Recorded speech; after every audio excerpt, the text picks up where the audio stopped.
Yeah. Hello, everyone. Welcome back to the This Is Me podcast. I'm Karen. And I'm Ellie, and today we have Charlotte joining us. Charlotte is Head of Crowd Safety and Events of SGC Security Services, making a big difference within the crowd safety sector of the security industry, having a huge passion in ensuring safety of all involved, including staff, spectators, as well as making sure that everyone feels welcome to be working in the industry. So Charlotte, thank you so much for taking the time out of your day today to join us. Thank you very much for having me. No, we can't wait. Thank we you. Can't wait for this. Oh, hello. Sorry. Can't wait for this. Going to learn loads today. Yeah. So why don't you tell us a bit about yourself and how you got to where you are today? So this is literally a story you're probably never going to believe. So I actually started off in a cloakroom. So I was hanging up coats for a nightclub. Started that off because a friend of mine worked there as a door supervisor. I was like, I can get you, a bit of extra money. So I was like, okay, no worries. Figured out as I was sitting there, I could be more useful. So where the cloakroom was situated was right outside the male toilets. As you can imagine, I see a lot of sights in that. There was a lot of things that shouldn't have happened, and I was that person to pick that up, call for the radio, get that person maybe ejected or told off, whatever may needed to be happen. So then I was then talking away to one of the other door supervisors that came up to me and was like, you should get your badge. And I said, no chance. Why would I get my badge? I'm sitting here hanging up coats. He was like, no, but you're really good at this. Like, you're good at customer service. You're good at, catching things out. You're good at keeping an eye on people. Just, you should do it. It's not about, ejecting someone from a nightclub and making sure you know how to do that correctly. It's not all about that. It's about good customer service and what you're going to be doing. So I was like, okay. That night, I literally finished at 3:30 a.m. I went onto my phone and booked the course there and then, because I thought to myself, if I don't do it now, I ain't going to do it at all. So, how old were you, Charlotte? How old were you? Oh, it was in 2019. So it meant I was 26. All right. So, you knew what it was all about is what I was, it wasn't, you knew exactly what you were booking what I was doing, into. And I knew a lot of people in the industry anyway, so I knew roughly what to expect. I did work in the cloakroom for about 6 months before making that decision. You sound like Harry Potter. I worked in the cloakroom. I used to work in a cloakroom, not for very long, because I worked for like an agent, like a hospitality agency, and it was just like a little Christmas one. Like, oh my God. Honestly, easiest job I've ever had. I was like, this is amazing. And what do you mean you're paying me to do this? And they take money as well. You took the money for having the coats on, and I'm like, this is great, And the socialization of it is crazy. Yeah. People have had too much to drink. They love to come and talk to the cloakroom assistant. Yeah. It's great. You're making me laugh so much about, when you must see people all the time that think they've lost something as well because you're so drunk. You're like, I'm sure I had a scarf. I'm sure I had a scarf. Honestly, the excitement and the socialization of it is crazy. People just go, oh, I'm going to go and talk to the cloakroom bird. And you're like, hold up here. It's crazy. But so I booked that course, 6 months of doing the cloakroom. So it's like I knew roughly what I was going to be expecting. And then I think it was about 3 weeks later, I was on that course. The level 2 door supervisor. Then from there, got the badge within a month. As soon as I had all the acceptances come through, a certificate come through, got my badge, and then I was working in clubs and restaurants and stuff for, I think it was about 2 years. So I got that experience in that type of industry. The nightclub scene was very interesting, definitely. Then I knew somebody that worked for SGC who said to me, why don't you come and join in and do some events with us? And I was like, okay. I think the first fight I'd done, it was, boxing match I attended. Right. Yeah. Let's get that right. All right. I think things took a turn there, Charlotte. What happened? I wasn't expecting that. First boxing match was actually at a very well-known football club, and it was a Tyson Fury fight. Can't mention them, unfortunately, because there are quite a lot of backgrounds of it. They want a lot for it, but yeah. So it was a Tyson Fury match at this particular, it's a Premier League football club, quite a large football stadium that we work in, even still to this day. And that was in the December of 2022. In the May, it was the King's coronation of 2023. I then went to that, and I just continued working non-stop from 2023 right up until October of 23 when I got offered a full-time position. So initially my background was breakdown recovery. So something literally this industry is completely different. What were you before you found the cloakroom? So when I had done that as extra, so the cloakroom was an extra. Oh, right. So what I initially done was I was customer services manager for a breakdown recovery company. Wow, that'll be interesting as well. Yep. So I spent 13 years there. That was my first ever job. So I spent 13 years doing that. And then when I got offered this role, as it was, first of all, it was a crowd safety support manager, because obviously in the crowd safety sector, all I had was the experience that I've just gained from working with SGC. I still worked my full-time job with the recovery company. I then done the events as extra. I will add, I am a mum of 2 children as well. I was going to ask you that. It's absolutely amazing. What was your driver of all of that? What, like to do all of that stuff? My children was the drive for that. I know that if they have a school trip, they can go on that school trip. Yeah. If I want to go on holiday, I know that they can go on holiday. Yeah. I'll make sure that I work for that. It's just something that has always pushed me.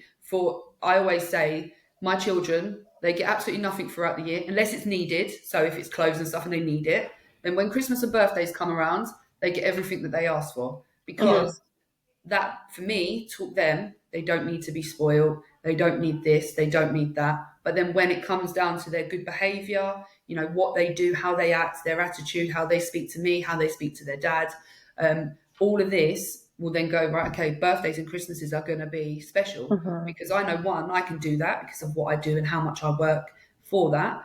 And, one year we took them Disneyland Paris for Christmas. So there's all different types of things that we do. And I just want to make sure that for them, they get what they want. I don't want them to be spoiled. They're not spoiled children, but they will get what they want because they're because good. They deserve it. Yeah. It sounds like a lot of those principles are really good for the job you do as well. Good behaviour gets rewarded, and you're not, Absolutely. I think how old are your children, Charlotte, if you don't mind me asking? My son is 13 and my daughter's 8. All right. Okay. So you've been. That's quite a lot to take on from a young age as well, isn't it? The responsibility of that. So it must have been a big driver for you. So you get this new job role, and crowd safety. Do you think, what's that? What on earth is this job that you've just offered me? Yep. So definitely that was one of my main, what do I do? I've never done it. What does it consist of? What am I going to be doing? Am I having to write things up, policies, procedures, dealing with people all the time? What am I doing?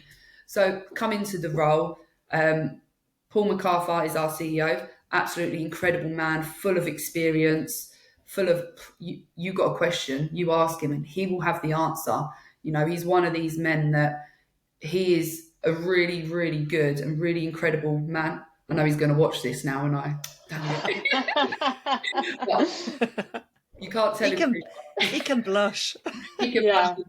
But no, honestly, he is a very inspirational man, very incredible. He will help and guide and do whatever you need to help, even to the likes of your personal life. If I need to go to parents' evening that's at 4:00, no problem at all. If I know I'm going to be slightly late because I've got a presentation at the school where my son or my daughter has made some things for Roman Day and I need to go and visit and look at their work, that's okay. It makes my children are older, but I was a working mom and Ellie's got this to come, but it makes such a difference when you've got a boss that you don't have to feel apprehensive about going to do something, or who accepts you for who you are and knows you're gonna be there when you need to. I don't think it's ever talked about enough about how much a good boss helps you be a good working mum. Absolutely, and that's really, and he is such a family man himself as well, that I think that's really made a huge impact. Yeah. Honestly, he will whatever you need to do to help and support your family life out of work, he's fine with that. Makes You a know, he difference, knows your doesn't it? work's done, then he's happy with that. Yeah. The only issue with it, if it comes down to it and the work's not complete, then obviously that's where you need to look at it and go, well, what's going wrong? But you know, but he's not one of these that will sit down to you, shout. He'll sit down, he'll talk to you, discuss it with you. Is there something he can help and support with, whether it be, like I said, personal life or work life? He will help and support as much as he can, which makes a huge difference working, especially in this industry. It makes a huge difference. You know, I've had people come up to me and I'll tell them, right, no, you can't do it like this. You need to do it like this. And they'll be like, well, no. And I'm like, well, no, you will. And then he'll be there like, no, you will listen to her. Yeah. You know, because he knows that I'm only doing it for the best interest of whatever or wherever I am. Yeah. So he has your back 100%. And if he feels that you've done something wrong, it will be dealt with after the event or after whatever you're dealing with is in front of you's done, because he's like, I'm not doing it in front of people. That's not We what had vegan on a podcast, and she like really taught us about the issues with crowd safety, you know, like and the personal responsibilities. How have you dealt with that? Because whilst it's a job, there must be a massive amount of personal responsibility. You talk about Premier League football clubs and other events you've done. That's masses of people. Yeah. How do you cope with that? What's your mental toughness like for that? Because that must be, you know what scary. It is. You look at it and, you know, at the Premier League football club, when there's 65,500 people that get into that stadium, you're looking at it like, I'm in charge of all them people. Yeah. I know, yeah. But what you've also got to remember, because we're obviously a security company working for them and not working for them directly, you have sections that you deal with. So you're not going to be dealing with the 65,500 people, but you're looking at it like that is still a lot of people, because if you need to help and support and assist, you will still go and do that regardless of what section of that club. That's human nature, isn't it? You don't have boundaries in your head if there's a incident, do you? No. And I think, you know, there's multiple, I'm not saying a training course is going to help you, but there's loads of training courses and qualifications that you can get that will guide you in the right way. You know, it's not going to be, you know, natural instinct isn't going to be taught to you. But I've got my level 3 spectator safety. Thank you to Paul, of course. And currently in the process of doing my level 4 spectator safety management, which is the safety officer roles. Which is really interesting, if I'm honest. Like, there's so much you learn from it. And I do a boot camp. So I go on the training course every Monday and Tuesday evening, and it's on a Zoom call. And you go through all different types of scenarios. There's tabletops, there's videos, and it's really informative. And I think sometimes if you don't get that, for me personally, my learning technique is definitely being more interactive, watching things, doing things, getting involved, and learning that process is incredible. You know, you can watch these videos from incidences that have happened that have gone terribly wrong, like Hillsborough, Travis Scott. You watch all of these videos. I was thinking about Travis Scott. That's what I thought about instantly when you talk about crowd control, because you do think about those sorts of things, don't you? Because especially like us as like me as the general public, I'm not thinking about it. Do you know what I mean? Like, but I'm glad somebody else is. Yeah, but before this, I never would have thought of it. Yeah. I would have do a large festival and not thought about what am I going to do? What if I get crushed? Yeah. I wouldn't have thought about any of that. Never in a million years would I have thought about it. But now sometimes do you like take a step back now and think, oh my God, look at what I'm doing, look at what I'm achieving? Because you must like sometimes have a bit of a wow. If I'm honest, I get it very regularly, because I've gone from a customer services manager that sits in an office dealing with complaints and people moaning all the time to go into an event and looking at these people that are in this stadium going, wow, like this is incredible. The amount of times that, especially if it's different setups, and you've got all these different flashing lights, and you know, they do a lot of wristbands now where the light is on the wristband and it flashes to the music. I look at that and I think, wow, like they will change colour, and I'm like, all of these people are only here because we're all here, because if we wasn't here, they couldn't be in that stadium, you know, or that venue, whatever it may be. And sometimes you look and you just think, how did I get here? Like, it's amazing. Well, I was gonna say, like, what was it when you settled in and realised what on earth it was that you were doing? what was it about it that you were like, oh no, this, you know, like This is me. Yeah. this, yeah, this is for me. This is what, you know, like not what I was meant to do, but you were like, no, actually, I really want to crack on with this. I just love watching people enjoy themselves and knowing that we are there to help, protect, support, assist, whether it be a medical incident, whether someone's getting in a fight and we're having to break that up, whether it just be just watching somebody dancing away, dancing the night away to their favourite song. I look at it and I just think that it's so, it's because of us that they're there enjoying that. You know, yeah, they've paid for the ticket, but we're there helping and supporting. And I just enjoy going to meet new people, watching people enjoy themselves, knowing that I have a huge impact for the staff as well, making sure I have to arrange interviewing the staff. And a huge thing that I always found is knowing their name. To us, it may seem little, but to them, when I've got over 100 members of staff and I could probably name 95% of them, you know, it's a massive thing to them. And it's a bit of a thankless job as well, isn't it? Do you know what I mean? Like, because, you know, the average person at an event, they're not really thinking about who's there keeping them safe. And as you say, you are managing 100 people, so it would be quite easy to not know any of them, and you could get away with that. So I'd imagine there's a lot of elements for those guys that it is a thankless job, and it is you could feel quite undervalued quite quickly. Yeah, absolutely. And especially just saying thank you as well goes a long way to people. And thank you for doing your job today. That means so much. It's really interesting. We've done a lot of work with like teams and leadership teams, and a lot of work on engagement, and it's overcomplicated. Do you know, like you know, like you have there are certain things managers need to learn, but respect and engagement and people feeling they matter is about knowing their name, about saying thank you, and like understanding, as Elle says, and putting yourself in their shoes. So I think that's really lovely to hear, because one of the things I was going to ask you, we'll come back to the job in a minute, is there's loads of like perceptions about being a woman in security. There is, yeah. But you don't really talk like that. You feel like your job really matters, that it's meaningful. Why is there this like thing about women in security, this story, and I think why is yours so different? Because I don't know what you think, Ellie, but that you don't talk like that. You know, you talk as if it's a really meaningful job.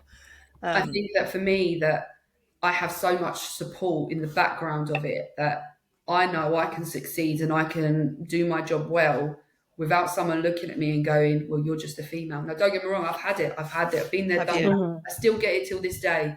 But I don't let that put me down as a person, because I know I wouldn't be in this position if it wasn't for the good work that I've put in and the hard work that I've put in. Yeah, that makes sense. So, and it's also like it's the easiest thing to reach for if you're looking for a put down as well, isn't it? Like there's no thought has been required to say, oh, you're just a woman, has it? Like, what do they mean by that, Charlotte? When people say, oh, you're just a woman, what is the inference behind that? I think it's all about not having the knowledge and not knowing what this industry is about. Not being able to eject someone because you might be you're not strong enough woman and not strong enough. But you know what? I don't remember the last time I've had to actually physically eject someone, because me talking to someone tend to get them out of the way. I always find if I've got two males in front of me fighting or arguing, I'm not saying that I would do this on a regular basis, but if I stood in front of the pair of them and said, what are you two doing? 9 times out of 10, they'll look and go, well, I can't hit her. She's a woman. Yeah. Yeah. You know? If I go into a female incident, I'm not going into that, or I'll stand in the background, because a woman will happily hit another woman. And I find that it's a tricky industry. It definitely is tricky. That's so interesting, isn't it? I've not even thought about it, but you're absolutely right that the rules are different for women with women. Yeah. So, it is. Oh my.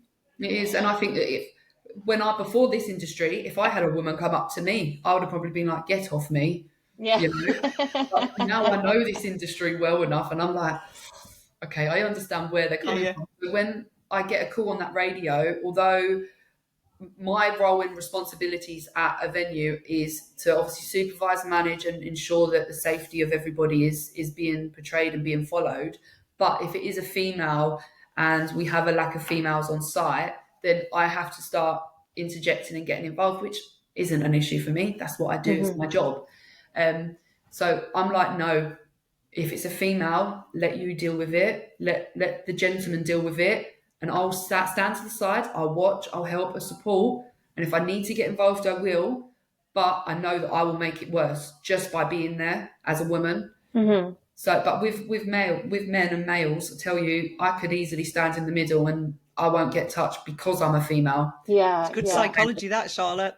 It's not not very good psychology. Not everyone, but you know, it's just how people work. And I think the main thing is that you understand people's minds. Yeah. That's why I said it. You must have I was thinking about you really seem to like learning, and I really, really love that. And I was wondering whether your thoughts were about, oh, maybe, because you must see that the psychology of what you deal with must mean you're better at your job because you understand what's going on. And I wonder whether that's your next study. The psychology of crowds. Maybe we did some work in the railways, and we did a lot of work on the psychology, the behaviour of people at stations, which was so interesting. You know, like, so rather than trying to put like notices up and announcements, we did a lot of work studying how people behave. And it must be the same as you. You must be able to write a book on the psychology of how people behave at events.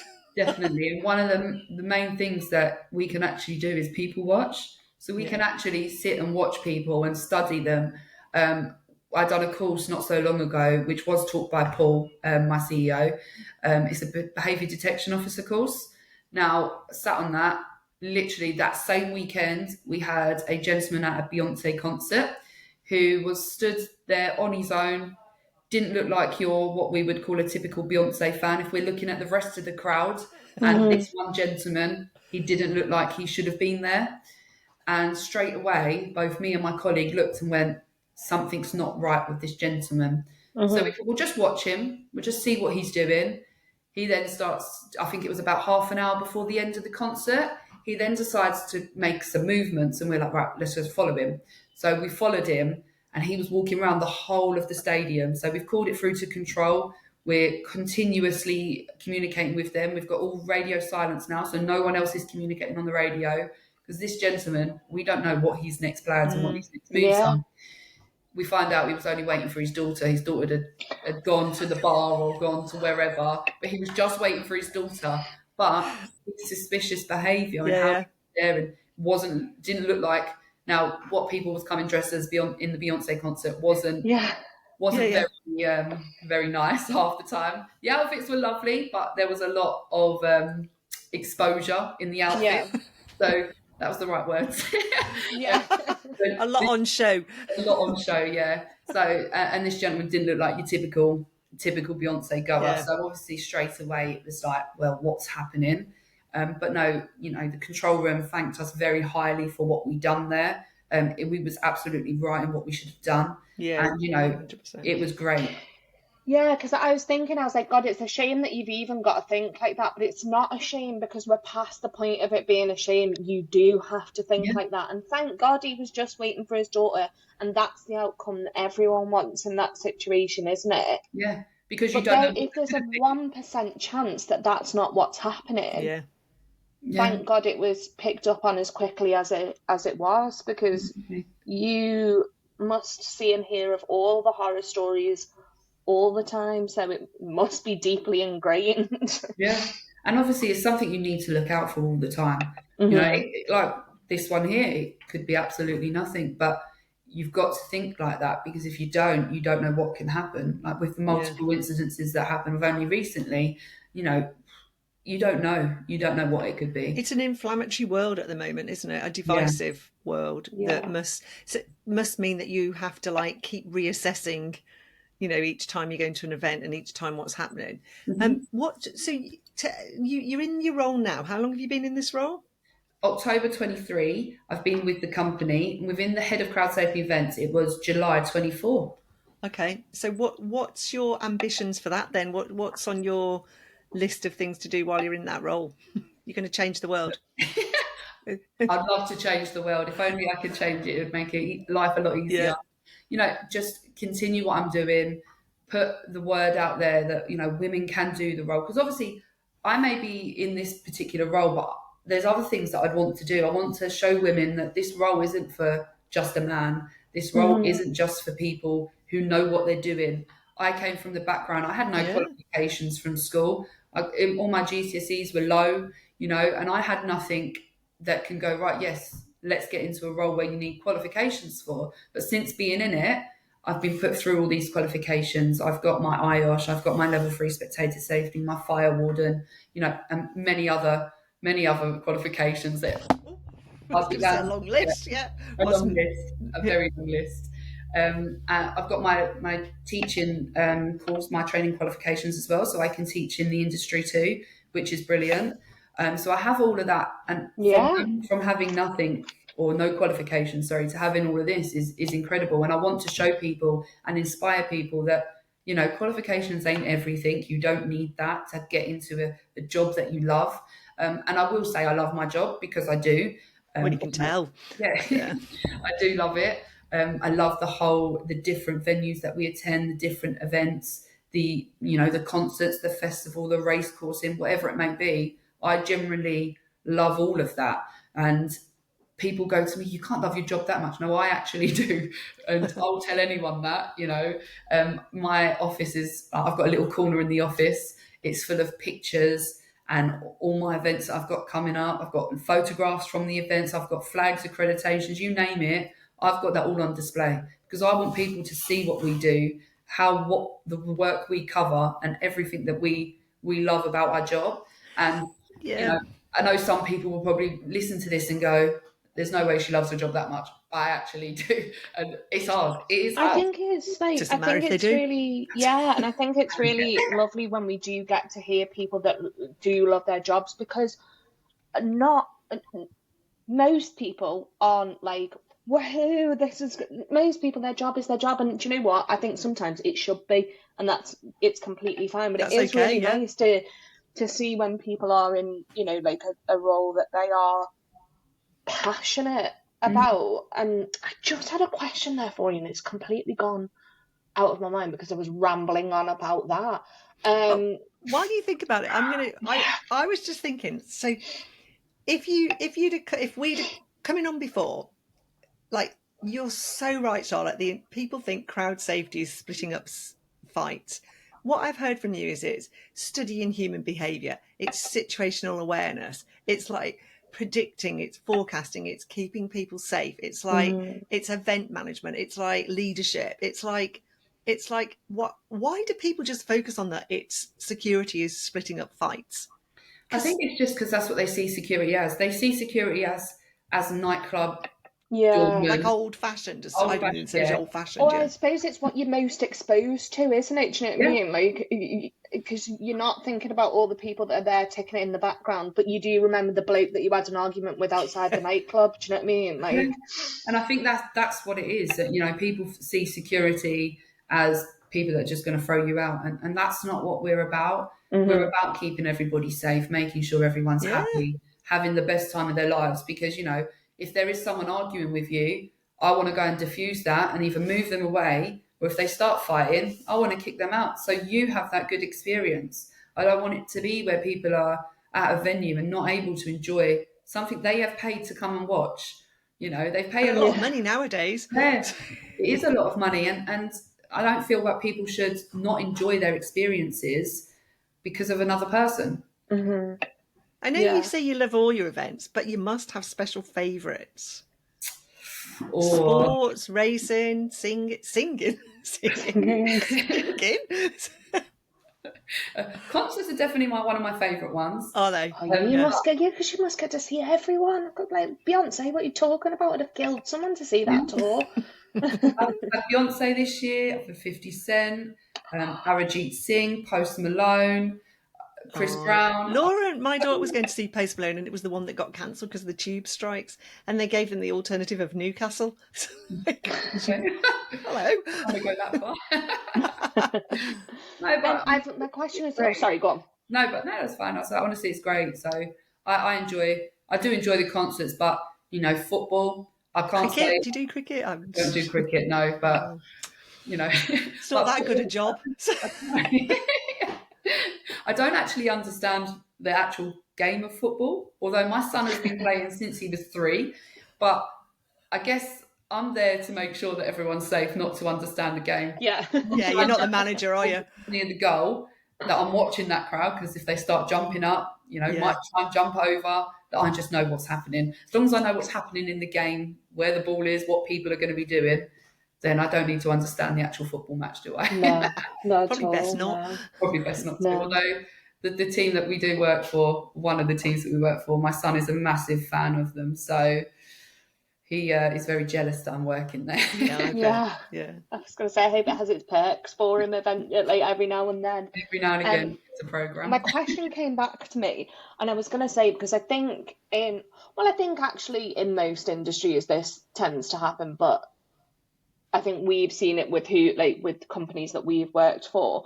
Did you find a difference when you moved into your head of role? Because I know that there's such an importance on frontline staff, as there should be, but I think it quite quickly, when someone goes into a new role, I think it can quite quickly go, well, you're just a man, you're sat in the office, what would you know about it? Did you find that? Is that a misconception? Is that something you struggled with? I don't think I struggled with that personally, because I was always on the ground regardless. So I'd always be at an event. I'd always make people aware, not of who I am, but that I'm there. I can't say I'm one of these people that, I have an issue with someone and someone will start arguing with me, and then I go, oh, do you know who I am? I'm not one of them people. I'm far from that person. As long as you know my name's Charlotte and I work here, that is all someone needs to know. And then it becomes an issue if there is an issue with an individual that I then got to deal with. But, I just feel that I didn't have that issue because I was always out on the ground anyway, always working, always making myself present and known, talking to the teams, the staff, making sure everybody is happy. They have a bottle of water. If not, I'll go run and go and get it for them. The simplest things, they are over the moon with that. Just the communication with them. Just every now and again, I might send, if I know someone's had a bad time, message them, how you doing? Are you okay? And I think that makes a huge difference with people. And yes, I have a lot of staff underneath me. I have a lot of numbers, but I probably know most of them as well as I can. And I always tell anybody, if they have any issues, any questions, any guidance they need, any support, doesn't matter if it's, here, work or home life, speak to me. I'll help and support and guide as much as I can.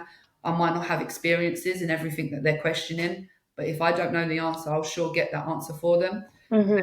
It has been difficult in the sense of getting to know what I need to do, because now I've stepped into the role, I have a lot of more stuff I need to do. So I'll have to write policies and procedures, crowd management plans, which I always put through to Paul or my compliance manager and just say, look, can you just double check over this for me? Because I don't want it to be wrong, especially in a crowd management plan. That there is a huge piece of information that has everything in. So that needs to be right. So I'll always pass it over to someone who I would say is more experienced, just to say, this is all right, this is good, you've done a great job, or here you need to change this, you need to edit this. And I'd prefer that than being told, yeah, it's done, or me saying it's complete, because at least then I've got that guidance. So if something happens in the future, I can go, right, I know I need to change it for next time. Yeah. So, and having, as I keep mentioning, having that great support network around me really does help. I think you can hear it. And again, it's not. No, actually, that's not true. I was going to say it's not something that we hear all the time. We do hear it in a lot of the conversations that we have, and it doesn't always look like, because it sounds more like that sounds a bit more like, as a company culture, that's what's going on. Whereas for a lot of people, it's like you find one or two good people that sort of support you through. But I think you can hear how it has impacted how you do your job as well. Like Yeah. when that culture is there, Yeah. like because of how you've been managed and how you've been supported, I think it just makes me see that it's like it's actually really it's really easy to be a good manager, and people are working quite hard to not be. Do you know what I mean? I think you've got to look at it as you've got to treat people how you would like to be treated. And I Mm-hmm. know that's everyone says that, but really that's exactly what it is. I want to be treated with respect. If I have any issues, I want to be able to speak to somebody that's not going to judge me and be able to help and support me. I think that that's a huge thing. Yeah, Yeah. I'm a little tiny bit cynical, not cynical about that, because the majority of people who say you want to be treated how you're treated are really good people. Yeah. But there are some really poor people who you wouldn't want them to treat people like they would want to be treated. So I Yeah. always think, do you know what I mean? I always Please think, don't treat me how you'd yeah, like to be treated. really good people always say that, and you think Yeah. they're a good person, you know, whatever that means. People who don't say that, you know, like you think, I wouldn't want to be treated like you treat people. But I do think Ellie's right, and it'd be interesting for your thoughts on this. I know you've talked a little bit about Paul, but when you're in a good culture where leadership like that is encouraged, it makes it a lot easier, doesn't it? 100%. Would you say that the culture of I know you've worked in the breakdown industry and you've seen different cultures because all the events you'll see different company cultures, won't you? Yeah. Would you say that the culture of the company you're in, it really helps you to be that type of leader that you want to be? So that was a really long sentence. Sorry, Charlotte, if you don't know what I was saying. That's all right. Doesn't matter. I was just thinking you must get to see lots of different cultures because of all the different events you do. Yeah. But if your company culture is one that's supportive, that must make it a lot easier for you. Definitely. It 100% makes everything so much easier. And, if Paul unfortunately has been unwell the last couple of weeks, but if I'm on an event and I need him, I'll just call him and he answers the phone within seconds. I'm like, everything all right? Because he knows instantly. I only ring him really Yeah. if I need his help or assistance for anything. Now, I'll text him and go, how you feeling today? But I'll only ring him if absolutely necessary because he is a busy man. As you can imagine, being CEO of the business, he's a very busy Mm-hmm. man and he loves to be involved. He will always, if he's well enough, which he's back on track, he'll be at the event with me. He'll be by my side helping and supporting. Unless we have multiple different events in one day, Yeah. then that's different. But if there's just one or two, whatever one it is, he'll be there. Plus, he loves his job as much as I love mine. Obviously, this is his business. This is what he's built. And for him, he loves to be involved and loves to be working alongside me on the ground, helping me, supporting me, guiding me, whatever way it may be. He just loves to be there. And even if he doesn't, I say doesn't do anything because that's not what I mean by he doesn't do anything. But I mean, if I have to do the job and he's just in the background, just watching if I need anything or just supporting, then I'm over the moon with that because I know if he hasn't had to get involved, then I've done my job right. Yeah. Mm-hmm. And for me, that's all I can ever ask for. And if anything I need, then he's the man. Just call him straight up and he'll be there. If I needed him at an event because someone's blown out, or he'd be like, right, okay, I'm on my way. And he's that type of man. And honestly, I know I've said it so many times, but he is such a great person to work with. Mm-hmm. And I if I'm think we've comparing clearly got that message. Well done, Paul. if I'm comparing it to my bosses from my old company, Yeah, that's what I was badly Yeah. saying earlier. yeah, Like it's that's like, why yeah, I was I trying to badger on say, about it so much yeah, because yeah. I've got that experience. I was just saying it really badly that you could tell that, that it's Yeah. good leadership makes you thrive, doesn't it? It just makes a huge difference to see the difference in the two different managers that I've had. That one weren't so great and the other one is, and it's like, wow, you don't It's expect, amazing. you expect to see everyone the same as the old one. Makes you feel like I had that when I was first appointed to a board role, and my boss was really, really, really hard. But oh my God, did he make me believe in myself and challenge? And then he left. He was promoted, and another person came in, and almost overnight, that person started to make me challenge my belief and my competence just by his behaviour. I'd never really experienced that till then, and it is amazing the difference someone can make in how you feel and how you fly. as a woman in a male world, isn't it? And I think having the scary. help and support from Satya as well, who honestly, she does everything for me. Like if I say to her, you know, oh, what have you got coming up? She lists what she's got coming up and she's involving me as much as possible. As I stated, I was speaking for women on the front line at the NEC in April. In July, I went to Security Officer Day where I was presented with the Hall of Fame Awards for saving a young lady's life. She she was too intoxicated. She was saying she couldn't breathe and she's having all these complications. So, which I helped and assisted straight away and then getting the medical team there. Awesome. So I was presented with that award. I was in the City of Security magazine and obviously now I'm with you guys. So, you know, if it wasn't for Satya and her help, her push and her guidance, I know again I've had to put the work in and I've had to. Yeah, I was going to say, it's not because you've done nothing. Yeah.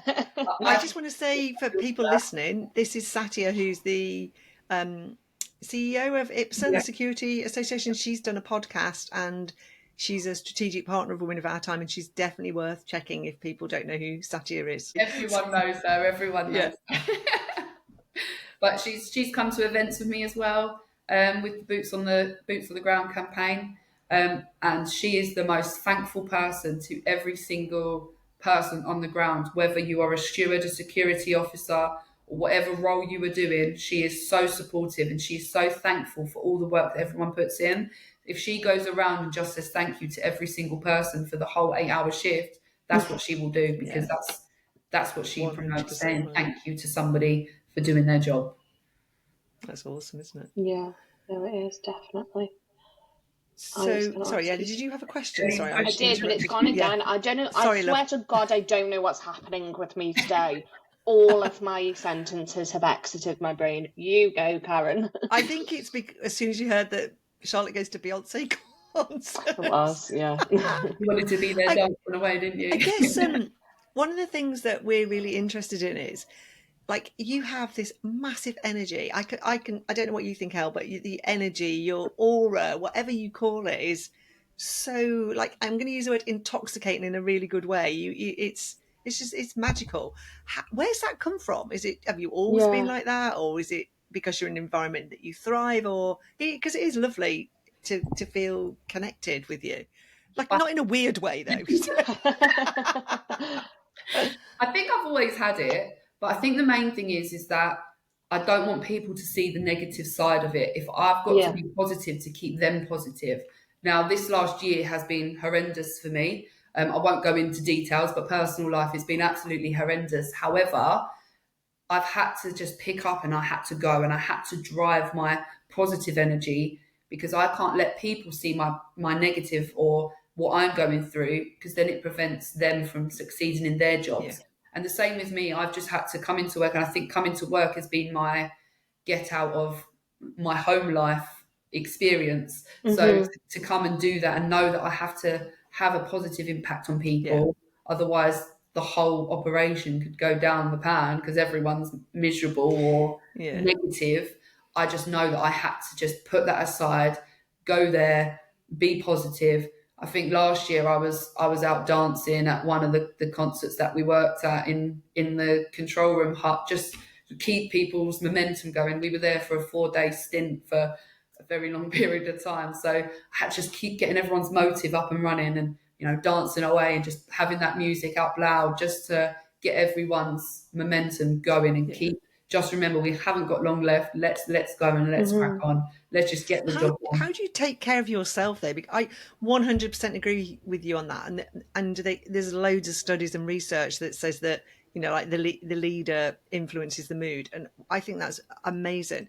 But when you are going through whatever challenges you're going, life's tough at the minute, isn't it, for everybody? Absolutely. How do you take care of yourself so that you're able to step into your work role like you do? I just think being at home with the children really they just, brighten my day every day. Aww. Waking up with them when I get home and they're going, "Oh, Mummy, have you got your course today?" And I'm like, "No, not tonight," Just knowing that, we're planning to do things in the future and we're going to go on holiday and we're going to do this and do that, have days out. I think that there is just what keeps me going, because if it wasn't for them, I don't know where I would be right now. No, it's. I think that it's a really important. We one of the things that is really important for people listening here is sometimes you think everybody gets up and they're amazing, and you see these amazing women, and they're like, oh, they're amazing. Why am I not like that? But life every day is a challenge. Absolutely.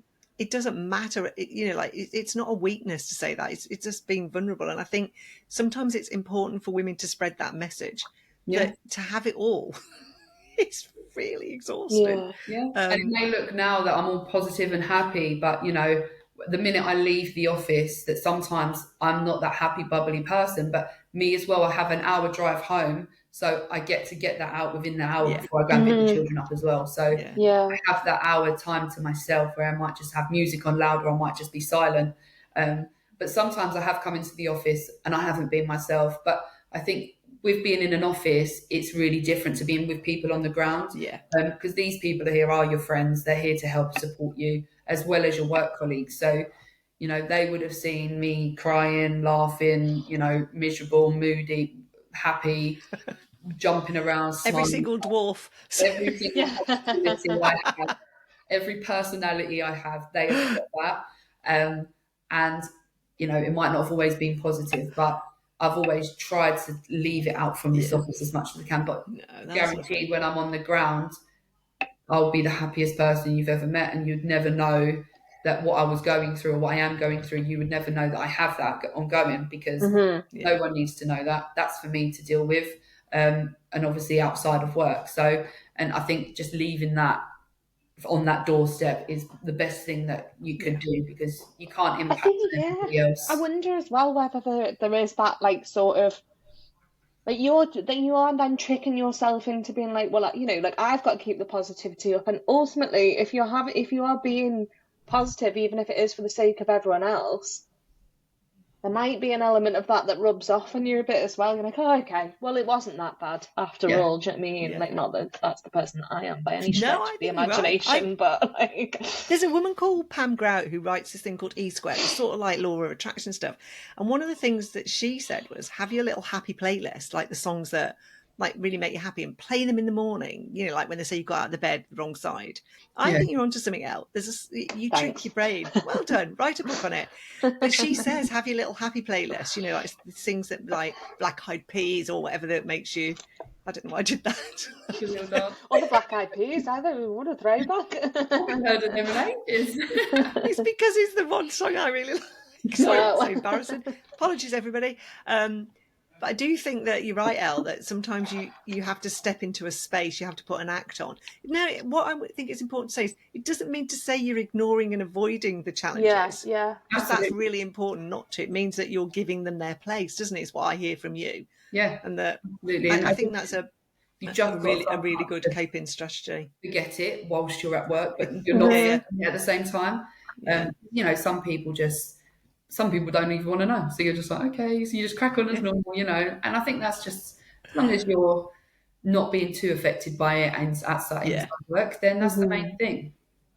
Yeah. Oh, No, As long as you know you've got definitely. people to talk to as well about it. Yeah, exactly. Yeah. And that's So where you get the microphone. and that's again where Paul comes in handy, because he will talk to you about it. He'll sit there and just listen to you mumble on and just go, okay, well, I'm here if you need to talk, you know. And it's great. It's great. So what do you want the sort of next 6 months to look like for you then? Oh, dare we ask that question?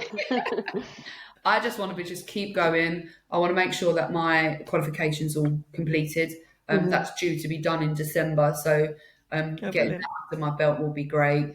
I want to just continue pushing the drive for women in the industry, pushing people for experience of coming in, and just, you know, just keep on working as hard as we can just to ensure the crowd safety. Brilliant. Get out. Recorded, but Paul decides to come to the window and poke his tongue out. It's like his ears must be burning. Hey, I think you need to tell Paul to come and say hello. Come and say hello. He can't. Come and say hello. He's camera shy. Yeah, whatever. Yeah, Tell him we're not editing that bit out. That's staying in. I can tell you now he's not camera shy. I was going to say it's a load of baloney. Absolutely. No, that's brilliant, and we're sort of coming to the end now. But I don't know about you, Karen, but that was Oh, I've loved it. I just found that fascinating because it's not, it's not an industry that you get an insight into often. So yeah, so thank you for Yeah, I coming think on so, and talking to us Sprinkle about a it. little bit of Charlotte in the world. Yeah, Everybody needs a little bit of exactly. Charlotte in the And world. as we said earlier before the podcast, now we know you and now we know where you are. Ha ha. Yeah, You know where I am. unfortunately You for have my you. number, my email address. But no, we appreciate you sharing your story with us because it's so important, Ellie and I believe, that stories of women get shared in Absolutely. a really natural and authentic way, like with warts and all, and that, and like if you, this is what we talked about. If you can change a narrative, you can change the world. Yeah. So thank you for trusting us and sharing your story with us. It's really appreciated. Yeah. Thank you very So we've much got for having me. one final question for you, Oh Charlotte. no, go on. If you had to pick a theme song for your life, what song would it be? I'm going. Don't Stop Me Now. Okay, great. That's a good song, right? Yeah, he's a good song. It's Yeah, brilliant. And yeah. like I know we literally only met just before we came on here. That makes sense for you, I think. And I'll be honest, Yeah. I've been thinking about this theme tune for about 2 weeks now. And No pressure. because that's a really difficult question to ask. I know, which is why I'm glad I don't get asked it. Yeah. Come on, Ellie, what would your theme tune be? I don't know. Don't ask me. I don't know the answer to that question. Well, you all know Black Eyed Peas makes me happy. So. Yeah. In about 2 weeks' time, I want to hear what your theme tune's going to be. Right. Okay. I'll send you an email. Maybe not. No, I will. I'll have a think because it's not. We are making them into a playlist. It's going to be the This Is Me playlist, so that everybody's theme song can be shared with everybody. And there are some bangers and some really interesting ones, some great and ones. some really reflective ones. So I definitely want a copy of that playlist. Yeah, we'll put it on Spotify. Well, it'll be on Spotify or something like that. Yeah, we'll find a way to think. Well, you will. So. Yeah, exactly. I will. Yeah. Right. Let's let us go and let the people go. Thank you so much for taking the time out. Thank you very much for having me and trusting us. And thank you everyone for listening. And we will see you next time. Bye. Thank you. Bye.